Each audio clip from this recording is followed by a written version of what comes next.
Hi everyone!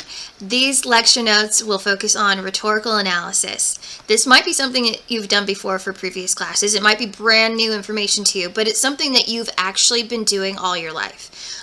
When you are arguing a point, when you are trying to impress someone, when you are writing a paper or an email, when you're submitting a job application or a resume, you are actually trying to read what your audience wants and give them a little bit of that so that they're on your side, right? You want to get the job. You want the best resume. You want to win the argument. You want to have the best presentation and so on.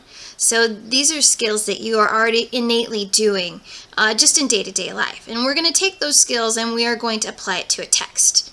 Okay, so go through these notes and look over the terms. Make sure that you have a good understanding of what each vocabulary word means. Get in touch if you need more information or if anything is confusing. And you're going to apply what you learn here to major paper number 2.